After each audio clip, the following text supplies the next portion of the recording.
Bonjour, je suis Marie Vindigny et vous êtes sur Le Talk.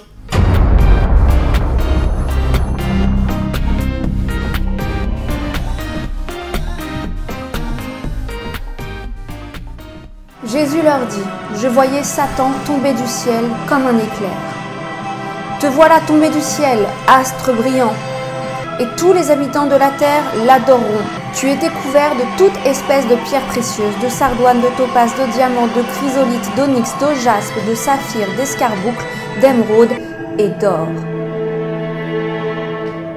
Nous sommes au lendemain de la cérémonie de clôture des Jeux Olympiques de Paris 2024 et beaucoup l'attendaient évidemment avec impatience suite à tout l'intérêt, l'horreur et la polémique qu'avait à juste titre suscité la cérémonie d'ouverture il y a quelques jours.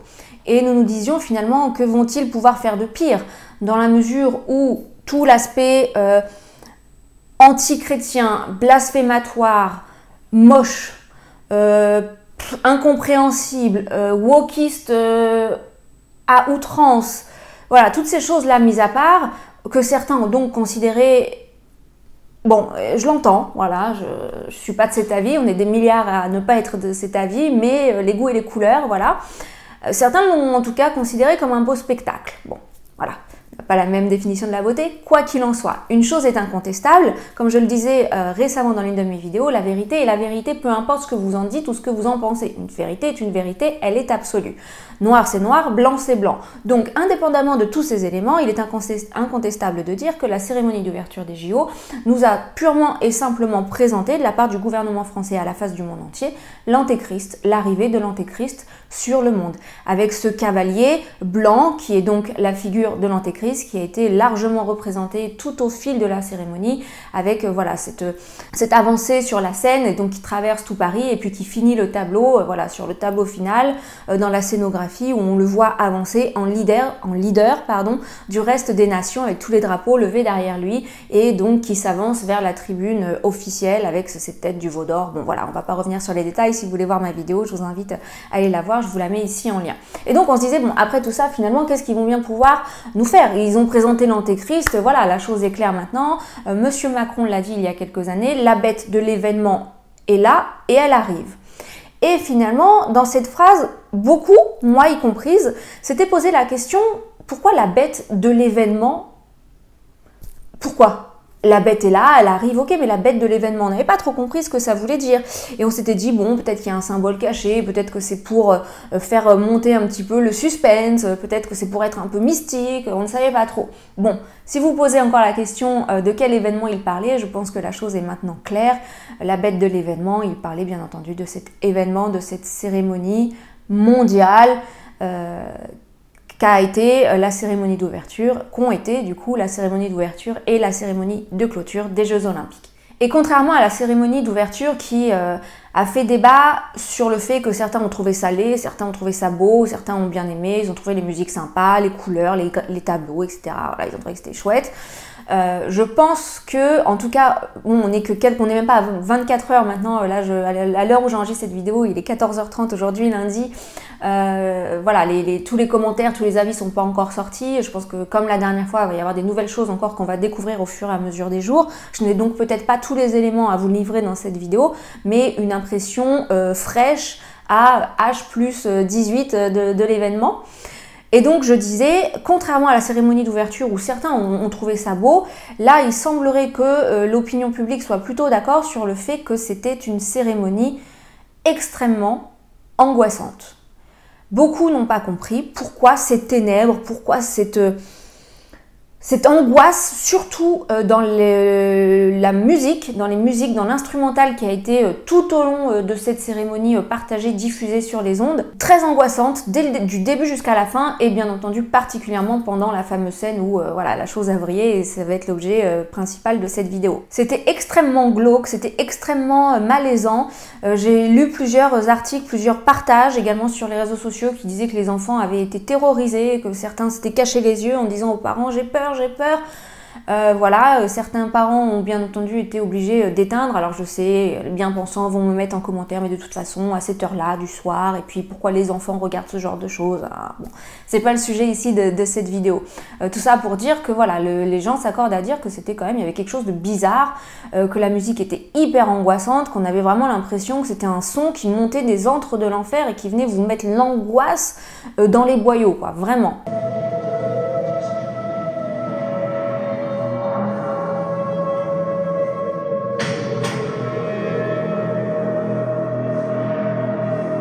Même les danses, les chorégraphies étaient angoissantes. On avait l'impression de voir un petit peu comme des démons en chair ou des êtres spirituels, mais des forces obscures qui étaient là et qui faisaient des gestes et qui n'étaient pas anodins d'ailleurs. Je n'entrerai pas dans le détail de la chorégraphie, des salutations, des croisements de jambes, etc. qui ont été faits tout au long de ce tableau.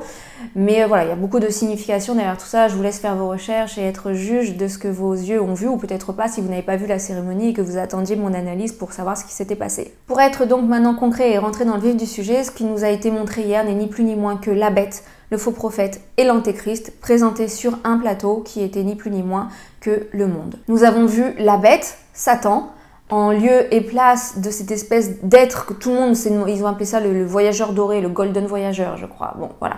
Tout le monde s'est demandé ce que c'était très étrange, très angoissant encore une fois, le visage masqué, on ne voit pas, tout doré comme ça, qui descend du ciel. C'était précisément l'affiche promotionnelle de cette cérémonie de clôture que je vous mets là. Je pense que voilà, la chose est claire. Je vous ai lu en préambule de cette vidéo plusieurs versets. Je vous ai lu dans Luc 10, 18, Jésus qui dit « Je voyais Satan tomber du ciel ». Puis Ésaïe 14, 12, « Te voilà tomber du ciel, astre brillant, et tous les habitants l'adoreront ». Donc on voit après que tous les petits esclaves arrivent et puis se mettent à adorer et puis à surélever, à surmonter voilà, sur une forme de pyramide cet être brillant, cet astre brillant tombé du ciel comme il était montré sur l'affiche. Et donc là il est incontestable de dire, je veux dire la Bible dit celui qui a des oreilles entende, moi je vous dis celui qui a des yeux voit, incontestable de dire qu'il s'agit tout simplement de la bête, Satan.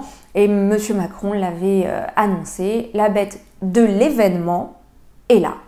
Et elle arrive, et donc il avait bien entendu préparé ces choses depuis longtemps, je ne vais pas m'étendre sur ce sujet-là. Donc il y avait la bête, il y avait l'antéchrist qui était donc de retour, ce même personnage que celui que nous avions vu dans la cérémonie d'ouverture, vêtu de la même sorte, qui amène ce drapeau entre les mains de la bête. Et puis derrière, nous voyons le faux prophète capuché, celui qui avait, souvenez-vous, dans la cérémonie d'ouverture, emmené les enfants voilà, dans les canaux sombres, les dédales, voilà, des canaux souterrains, je cherche mon mot, vous voyez la scène dont je parle, et qui avait fait disparaître ensuite les enfants. Bon voilà, on va pas revenir sur la scène d'ouverture, mais il y avait de façon totalement évidente, encore une fois c'était là juste devant nos yeux, mais bon, certains font semblant de ne pas voir, certainement, ces trois personnages.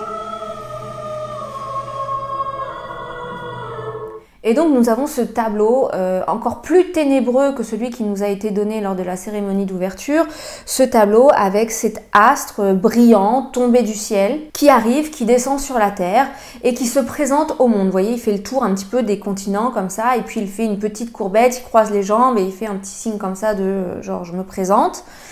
Et à un moment donné, dans la suite de cette scène, on le voit qui se penche sur ce qui représente dans ce tableau l'eau. Donc on a les continents avec la terre et puis on a l'eau avec un système de jeu de lumière qui fait que voilà, on voit que ça représente les eaux, les océans, les mers. Et à un moment donné, il frappe ou il agite cette eau et on voit que l'eau devient comme verte et que ça contamine en fait toutes les eaux du monde. Et la Bible nous le dit, voilà, c'est tout à fait biblique. Encore une fois, c'est un événement et un élément de l'Apocalypse où les eaux seront polluées et on voit là arriver encore une fois.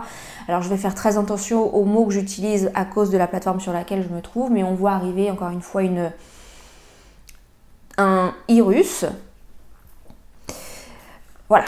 Mon papa l'avait prophétisé en début d'année, il l'avait beaucoup répété en fin d'année dernière, il avait dit qu'il voyait vraiment quelque chose de très ténébreux se profiler sur cet été 2024, que voilà, il ne savait pas exactement ce que c'était, mais qu'il avait vraiment senti qu'il allait avoir une accélération des temps de la fin particulière en cet été 2024 et qu'il fallait vraiment nous tenir sur nos genoux dans la prière et maintenir fort notre foi parce que la rentrée de septembre allait être terrible.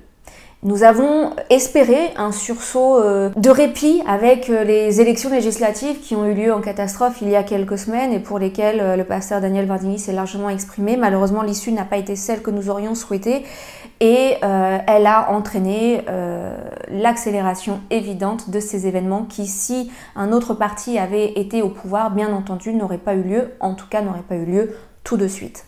On voit donc dans cette cérémonie complètement délirante, décomplexée de satanisme et d'obscurité, dans cette espèce de société laïcarde que le gouvernement essaie de nous imposer. Voilà, on voit cet être descendre avec donc 2 cornes, des griffes au bout des mains. Donc encore une fois, je vous laisse faire vos recherches de savoir qui est décrit de la sorte. Une fois encore, s'il y a le moindre doute, c'est que vous êtes soit très hypocrite, soit, je ne sais pas, je vois pas d'autre explication que l'hypocrisie et le refus d'admettre la réalité en face. Vraiment, là au stade où on en est, je vois pas comment c'est possible autrement. Donc dans la suite, il arrive, il descend, il contamine les eaux, et puis le rejoignent l'antéchrist d'un côté, le faux prophète de l'autre, il y a cette cérémonie avec le drapeau, et la scène se poursuit. Pendant tout ce spectacle, on voit... c'est très subtil, je l'ai vu parce que quelqu'un m'a interpellé dessus, j'avoue que quand j'ai regardé le direct hier, je ne l'ai pas vu. Sur tout le haut du stade, avec les effets de jeu de lumière et de stromboscope, voilà, la lumière qui s'allume, qui s'éteint, des croix renversées. Alors, était-ce voulu ou pas, je ne sais pas. En tout cas, la réalité est là, c'est que selon où étaient placés les cadres et les tribunes et voilà ce qui était en haut de ce stade, on voit des croix renversées tout autour du stade et on sait encore une fois ce que ça veut dire. Par ailleurs, je précise que là où on voyait effectivement cette carte représentée du monde avec les 2 continents, voilà, la Russie, l'Afrique, l'Europe et puis les 2 continents à gauche, l'Amérique du Nord, l'Amérique du Sud, voilà, on voyait ça de façon assez évidente. Mais sur beaucoup de plans, avec les jeux de lumière qui étaient choisis, on voyait clairement autre chose. Je ne sais pas, enfin là encore une fois, faudrait être vraiment, mais vraiment de mauvaise foi pour ne pas dire ce que cela représentait réellement. On a vu cette espèce de tête de chat qui faisait clairement penser à une divinité égyptienne. Alors je n'ai pas la prétention de savoir vous dire laquelle. Il y a plusieurs théories sur internet. Certains disent qu'il s'agit de Anubis. Bon, moi je trouve que c'est pas très ressemblant, Anubis qui est le gardien des morts. D'autres disent que c'est Bastet ou Bastet, je sais pas comment on prononce ça, qui, là c'est très ressemblant par contre quand vous voyez les photos sur internet, qui est réputée, qui est donc la gardienne de la féminité, de l'enfantement, etc. Donc encore une fois, quand on sait ce qu'ils font aux enfants, si c'est ça, c'est pas choisi par hasard, mais qui est surtout réputée pour avoir de terribles colères. On peut aussi y voir un cheval de Troie, on peut y revoir d'une certaine façon le chevalier de l'Apocalypse, on peut également y voir, c'est très ressemblant, c'est très troublant, un dieu égyptien qui s'appelait Seth, qui était tout simplement le dieu de la guerre et du chaos. Mon avis personnel est que c'était la représentation de ce dieu-là. C'est pas une révélation, c'est juste, voilà, visuellement, je trouve que c'est ce qui s'en rapproche le plus, et en tout cas, c'est la symbolique qui semble faire le plus de sens avec tout ce qu'ils sont en train de mettre en place. Quoi qu'il en soit, voilà, il y avait toute cette symbolique annexe, si j'ai envie de dire parallèle, au propre du spectacle qu'on voyait se dérouler, mais voilà, toutes ces symboliques, et il y a encore une fois certainement plein de choses que j'ai pas vues, que nous n'avons encore pas vues, et qui vont sortir au fil des jours forcément, probablement déjà que quand ma vidéo sera publiée, d'autres choses seront apparues, mais moi je vous fais part de ce que moi j'ai vu, voilà. Et au moment de la remise du drapeau, je ne sais pas si vous avez fait attention à la musique, à l'instrumental qui est diffusé. Ça vous fait penser à rien? J'ai trouvé que c'était une musique qui faisait quand même très comptine, enfantine, avec comme des voix de chorale d'un enfant. Et quand on écoute bien, on peut clairement y entendre quelque chose du genre.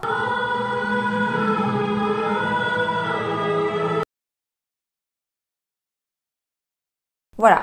Donc bonjour l'angoisse, il fallait évidemment qu'ils reprennent l'image des enfants qui était bien présente dans le premier tableau de la cérémonie d'ouverture, qui a donc été reprise de façon moins directe, plus subtile, plus déguisée à ce moment-là de la cérémonie, selon moi. Et donc dans la suite de la cérémonie, il y a ces gros anneaux, ces espèces de grosses roues qui arrivent donc pour constituer les 5 anneaux olympiques. Et bon là j'avoue, c'est pas moi qui ai trouvé, j'ai trouvé ça sur internet, mais c'est vrai qu'en voyant l'image c'est assez flagrant. Ça ressemble quand même assez étrangement à ces vestiges de pyramides qui ont été trouvés à Giza lors de recherches archéologiques et qui est donc tout simplement Gateway of the Gods, la porte d'entrée des dieux. Voilà. Que dire de plus sur ce sujet? Je crois que c'est tellement limpide, évident qu'il n'y a même pas besoin de livrer une interprétation quelconque, c'est juste là devant nos yeux. Voilà, que celui qui a des oreilles, encore une fois, entende. À un moment donné également de la cérémonie, on voit par cet effet de jeu de lumière, de faisceau lumineux, mais clairement, donc ça forme déjà comme un triangle, comme une pyramide, mais ça forme surtout, si vous regardez un petit peu avec du recul, on voit que c'est exactement le pentagramme satanique. Donc c'est-à-dire, vous savez, l'étoile renversée avec la tête de Satan dedans, alors qui n'est pas la tête de Satan d'ailleurs, qui est la tête de Baphomet, qui est tout simplement l'idole vénérée des chevaliers du temple, donc référence à la franc-maçonnerie, voilà, qui adore Baphomet, qui est donc voilà, la tête de Satan, ni plus ni moins. Et donc on voyait mais clairement ce symbole grâce à cet effet de jeu lumineux.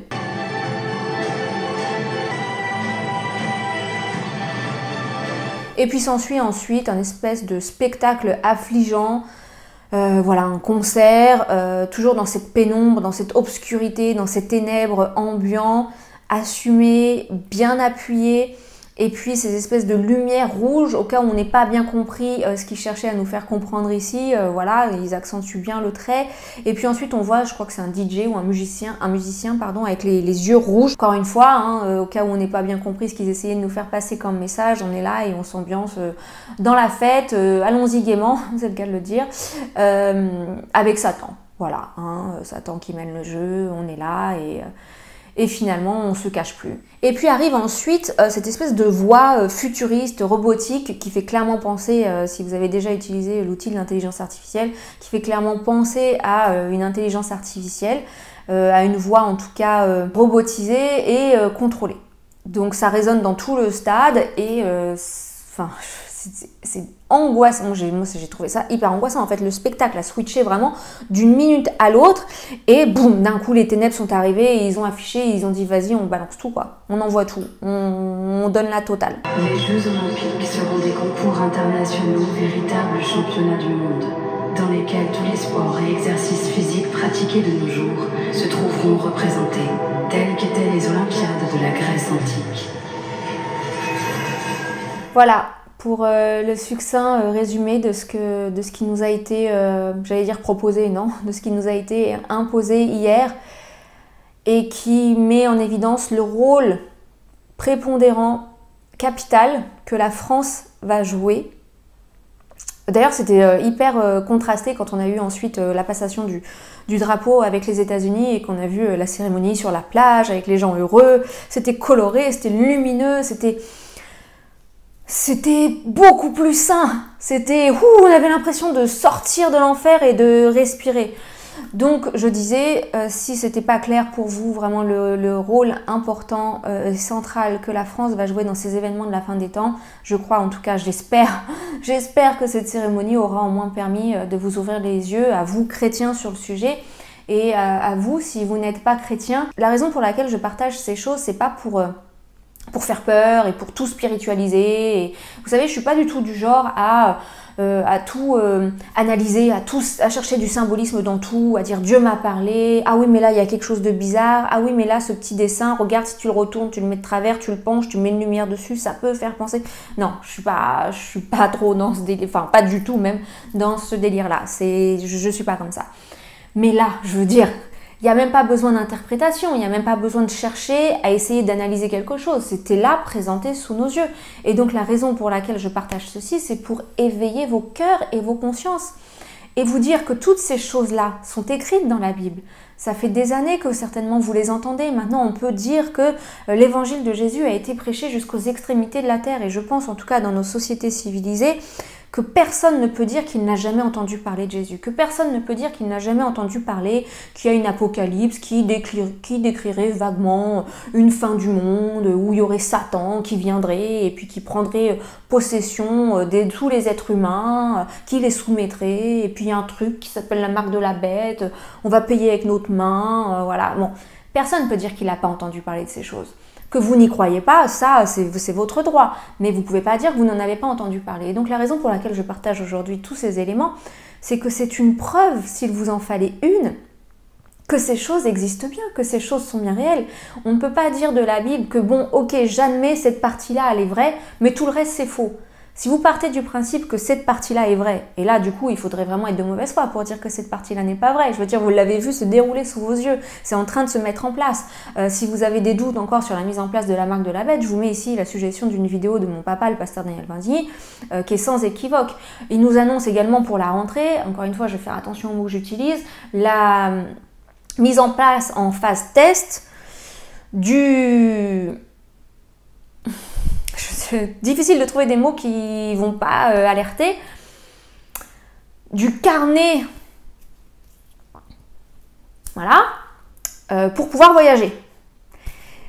Voilà, donc pour ceux qui ont dit mais non, vous dites n'importe quoi, ça n'arrivera jamais, bon voilà, on nous avait dit la même chose au moment de l'enfermement, ou comment vous pouvez croire qu'un jour ils vont enfermer le monde entier, c'est impossible, bon, et puis tout le monde, on est bien resté chez nous à remplir des petites attestations pour aller chercher du pain, et voilà, bon, moi je l'ai pas fait personnellement, mais voilà, c'est un autre sujet. Donc vous voyez aujourd'hui que ces choses qui sont écrites dans le livre de l'Apocalypse, ces choses qu'on annonce depuis longtemps, et particulièrement avec beaucoup plus d'insistance et de façon décuplée dans le milieu chrétien évangélique notamment, depuis quelques mois, vous voyez donc que ces choses sont en train de s'accomplir sous nos yeux. Si donc vous admettez que oui, effectivement, là, c'est quand même troublant. Ce qui est écrit dans la Bible, c'est exactement ce qui est en train de se passer sous nos yeux. Ça veut dire que ce qui est écrit dans l'Apocalypse est vrai, mais ça veut dire que ce qui est écrit de la Genèse à l'Apocalypse est vrai. Et qu'est-ce qui est écrit de la Genèse à l'Apocalypse? Que Jésus est Dieu, et que Jésus vous offre le salut. Que Jésus est mort sur une croix, il y a un peu plus de 2000 ans. Qu'il a porté sur lui tous les péchés du monde. Qu'il a tout absorbé dans son corps, qu'il s'est sacrifié comme un sacrifice humain sur une croix pour que vous puissiez hériter gratuitement de la vie éternelle. Alors c'est vrai que dit comme ça, sans la révélation et le réma dans son cœur, on peut se dire ouais c'est un peu mystique ce qu'elle nous raconte, mais c'était très mystique quand on parlait de la bête, de l'antéchrist, du faux prophète, de toutes ces choses, un astre brillant tombé du ciel, un astre d'or brillé du ciel. Qu'est-ce que ça veut dire un astre d'or? Je veux dire, vous l'avez vu hier soir. Donc, que tous ces éléments, que toutes ces choses puissent simplement servir pour vous d'alerte, d'appel, et de vous faire poser la question finalement si c'était vrai. Finalement, si le monde touchait bientôt à sa fin, parce que croyez-moi, là encore, ce n'est pas une question d'opinion, c'est un fait, le monde touche très très très bientôt à sa fin. Très bientôt, très très très bientôt, l'Église sera enlevée. Et puis tous ceux, les chrétiens bien pensant à la nouvelle doctrine qui pensent que l'enlèvement n'existe pas, ça sert à rien de vous fatiguer dans les commentaires, je lis même pas ces commentaires, dès le premier mot je supprime. Franchement, j'ai pas votre temps moi pour passer à débattre sur le sujet. Moi je crois en une chose, c'est la vérité biblique. Les questions d'opinion, j'ai autre chose à faire de mes journées, croyez-moi, je suis bien occupée. Donc très bientôt, l'Église, les chrétiens nés de nouveau, les vrais chrétiens, les chrétiens bouillants, ceux qui en veulent, ceux qui ont la révélation vraiment de la vérité biblique, ceux qui ne renieront jamais Christ, ceux qui sont prêts à tout vivre pour la cause de l'Évangile, les chrétiens nés de nouveau, tous ces chrétiens-là, ils sont des milliards à travers le monde, seront enlevés au ciel. En un éclair, nous disparaîtrons sur cette terre. Et puis je ne sais pas comment ils vont expliquer ça, peut-être qu'ils diront que c'est les extraterrestres, peut-être qu'ils diront que c'est la manipulation médiatique, je ne sais pas comment ils vont expliquer la disparition de millions et de millions et de milliards d'êtres humains en un quart de seconde. Toujours est-il que ces choses vont arriver. Quand ces choses arriveront, si vous n'avez pas accepté Jésus dans votre cœur, faites-le vite. Faites-le vite parce que vous allez vivre, quoi qu'il arrive, de toute façon, vous serez resté sur terre. Pendant 7 ans, vous allez vivre l'enfer sur terre. Au début, les choses paraîtront bien. Je ne sais pas comment ils vont expliquer la chose, mais voilà. Les choses paraîtront bien. C'est là que la Bible dit, les gens crieront paix et sécurité. Et la ruine sera soudaine. C'est la Bible qui dit ça, c'est pas mes mots. Et la ruine sera soudaine. Et là, vous allez vivre ce qu'on appelle les 3 ans et demi de grande tribulation, l'horreur sur Terre. À côté, la Deuxième Guerre mondiale, c'est rien du tout. Ce sera des milliards d'êtres humains, pas des millions, des milliards d'êtres humains qui vont périr sur la planète entière. Et il y aura une 3e grande guerre mondiale, une guerre qui n'a rien à voir avec celle que le monde a déjà connue. Quelque chose de tellement plus violent, de tellement plus horrible, je n'ai pas le mot pour décrire l'atrocité de ce que la Terre et les humains qui seront restés sur Terre parce qu'ils n'auront pas accepté Jésus comme leur sauveur, Seigneur, de ce que ces êtres humains vont souffrir. Et si pendant ces 7 ans de tribulation, vous acceptez Jésus, ce sera très dur pour vous de vivre votre foi. 1, parce qu'il n'y aura plus aucun chrétien sur terre. 2, parce qu'il n'y aura plus d'église. Il n'y aura plus la liberté de parler de Dieu. Il faudra le faire de façon cachée. Peut-être n'y aura-t-il même plus de Bible sur cette terre. Peut-être que toutes ces vidéos que font les chrétiens sur YouTube, certainement d'ailleurs, auront disparu. Ce sera le contrôle total de la bête sur le monde. Et vous devrez vivre votre foi dans les douleurs, dans la tourmente, dans l'horreur, dans la perte de vos proches, ça c'est sûr et certain, de façon cachée, en attendant juste une chose, que l'Église revienne à la fin des 7 ans sur terre avec Jésus. Parce que c'est là le retour de Jésus sur terre. C'est à ce moment-là que Jésus reviendra poser ses pieds au mont des Oliviers, comme la Bible nous le dit, sur terre. Et que pendant 1000 ans, ce qu'on appelle le millénium, c'est encore une fois la Bible qui nous le dit, pendant 1000 ans, tous les chrétiens, tous ceux qui auront été enlevés au ciel, reviendront sur terre avec Christ pour régner. Et ce sera le paradis sur terre. Ce sera le paradis sur terre. Et si vous avez survécu à ces 7 ans de tribulation et que vous voyez de vos yeux en tant qu'être humain sur terre le retour de Christ avec l'Église, l'épouse, ce sera un moment formidable, mais ce sera aussi un moment de déchirement terrible parce que vous saurez que vous ne vivrez pas le millénium, parce que vous serez encore dans votre corps de chair en tant qu'être humain, et donc vous vivrez jusqu'à la limite de ce que votre corps de chair vous permettra, 70, 80, 100 ans, 120 ans, voilà, au plus, mais guère plus, à l'échelle de 1000 ans, c'est pas grand-chose. Quand vous saurez que ceux qui reviennent, on aura de corps glorifiés et on vivra le paradis sur terre pendant 1000 ans avec Christ qui sera le roi du monde. Et puis s'en viendra ensuite, je vais pas vous faire toute la... Voilà, je vais pas vous dérouler toute l'Apocalypse et vous faire un cours sur les temps de la fin. J'en ai déjà beaucoup plus dit sur cette vidéo que mon intention était au départ. Mais voilà, c'est pour expliquer pourquoi. Parce que certains chrétiens peuvent se dire, oui, bon, elle est bien gentille, elle nous fait ça, mais ça sert à quoi? En quoi ça fait avancer l'œuvre de Dieu finalement ce qu'elle fait? En quoi ça sert la cause du royaume? En quoi ça sert la cause de l'évangile? Est-ce que tu penses vraiment que ça va créer une différence? Croyez-moi. Croyez-moi, je sème des paroles dans le cœur des gens. Comme je le disais précédemment, après c'est plus de mon ressort de savoir ce que ça va produire, est-ce que ça va germer ou pas. Et je crois que chacun a reçu un talent, une coloration, un tempérament, un caractère, une facilité pour parler d'une façon plutôt que d'une autre. Et voilà, moi c'est là ma façon de faire.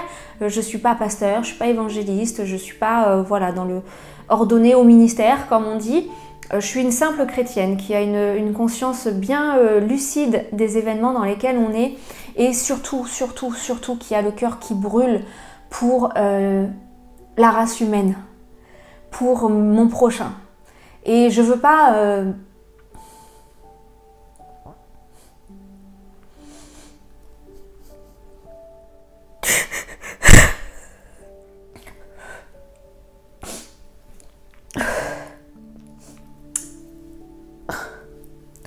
Pardonnez-moi. Et je ne veux pas me présenter devant Dieu,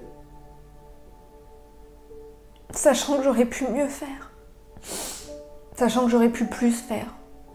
Je dis pas que je fais à la perfection, je dis pas que je ne pourrais pas faire plus. On peut toujours faire plus. J'ai un tempérament, pour ceux qui me connaissent, de perfectionniste. Je suis quelqu'un d'assez extrême et pour moi, c'est jamais assez.